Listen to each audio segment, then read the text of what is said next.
미국은 현재 약 35조 달러에 달하는 국가부채를 안고 있습니다. 매년 이자 비용만 해도 1조 달러 이상이 들어가고 있습니다. 이런 상황에서 많은 투자자들이 궁금해하는 질문이 있습니다. 미국은 이 거대한 부채를 과연 어떻게 관리하려 할까요? 오늘은 하나의 가설적인 시나리오를 통해 글로벌 자본 흐름과 미국 자산 시장의 구조를 살펴보려고 합니다. 이 시나리오는 실제 정책을 의미하는 것이 아니라 글로벌 매크로 투자자들이 자주 이야기하는 하나의 가능성입니다. 먼저 첫 번째 단계는 지정학적 긴장입니다. 예를 들어 중동에서 긴장이 높아지고 이란을 중심으로 갈등이 커지는 상황을 가정해 보겠습니다. 이런 지정학적 리스크가 발생하면 전 세계 금융시장은 불안해집니다. 에너지 공급에 대한 우려가 커지고 투자자들은 위험 자산보다 안전 자산을 찾기 시작합니다. 이때 나타나는 가장 대표적인 현상이 바로 달러 강세입니다. 글로벌 금융 시스템에서 달러는 여전히 가장 중요한 기축 통화이기 때문에 위기가 발생하면 자금은 자연스럽게 달러로 이동합니다. 투자자들은 달러 자산을 선호하게 되고 미국 금융시장으로 자금이 유입되기 시작합니다. 달러가 강세를 보이기 시작하면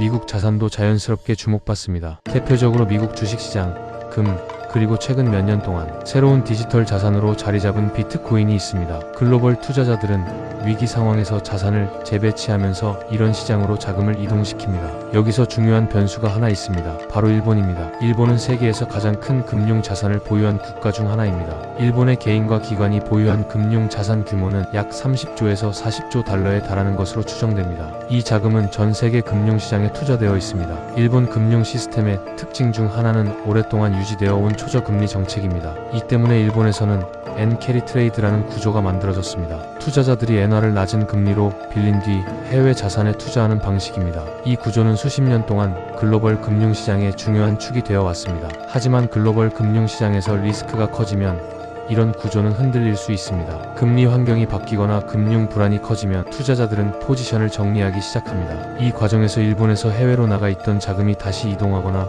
새로운 투자처를 찾게 됩니다. 만약 이런 상황에서 일본과 관련된 글로벌 자금 중 일부가 미국으로 이동한다고 가정해 보겠습니다. 예를 들어 약 3조 달러 정도의 자금이 미국 자산으로 들어온다고 가정해 보겠습니다. 이 자금은 여러 자산에 나누어 투자될 수 있습니다. 가설적으로 자금이 다음과 같이 배분된다고 생각해 볼 수 있습니다. 약 1.8조 달러가 비트코인으로, 약 0.9조 달러가 미국 주식시장으로, 그리고 약 0.3조 달러가 금시장으로 들어가는 시나리오입니다. 금융시장의 특징 중 하나는 실제 투자금보다 시가총액 변화가 더 크게 나타난다는 점입니다. 특히 유동성이 제한된 자산일수록 이런 효과가 더 크게 나타납니다. 예를 들어 주식시장에서는 자금 $1가 들어올 때 시가총액이 몇 달러 이상 늘어나는 경우가 흔합니다. 비트코인의 경우 이런 레버리지 효과가 훨씬 크게 나타날 수 있습니다. 시장 규모가 상대적으로 작기 때문입니다. 예를 들어 1조 달러의 자금이 유입될 경우 시장 전체 시가총액이 여러 배로 확대될 가능성도 있습니다. 이런 가정을 기반으로 계산해보면 비트코인 시장에서 약 10조 달러 이상,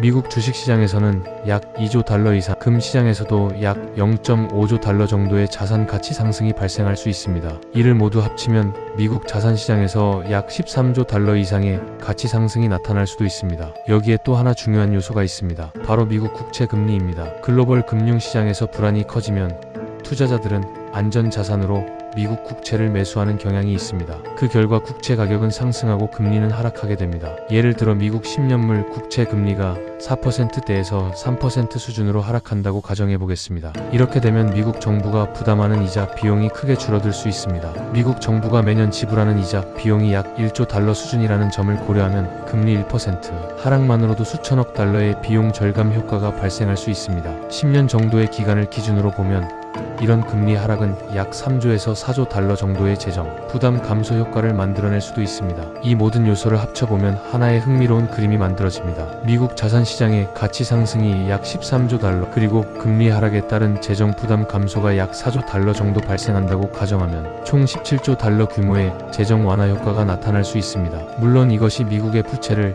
직접적으로 줄이는 것은 아닙니다. 하지만 국가 경제 전체의 자산 가치가 상승하고 이자 부담이 줄어들면 부채에 대한 압박은 상대적으로 크게 완화될 수 있습니다. 결국 이 시나리오의 핵심은 부채를 없애는 것이 아니라 자산 가치를 높이고 금융 시스템의 유동성을 활용해 부채 부담을 관리하는 구조입니다. 실제 글로벌 금융시장은 언제나 이런 자본 이동과 자산 가격 변화 속에서 움직여 왔습니다. 물론 이 이야기는 어디까지나 하나의 매크로 시나리오일 뿐입니다. 실제 세계는 훨씬 복잡하고 다양한 변수들이 존재합니다. 하지만 글로벌 자본이 어떻게 움직이고 위기 상황에서 어떤 자산이 선택되는지를 이해하는 데는 이런 가설적인 구조를 살펴보는 것도 도움이 될 수 있습니다. 앞으로 세계 경제가 어떤 방향으로 움직일지, 그리고 글로벌 자본이 어디로 이동할지 계속 지켜볼 필요가 있습니다. 해당 내용은 제공자가 특정 상품을 권유하는 것이 아니라 단지 정보를 제공할 뿐이며 실제 매수매도 판단은 투자자 본인이 내려야 합니다.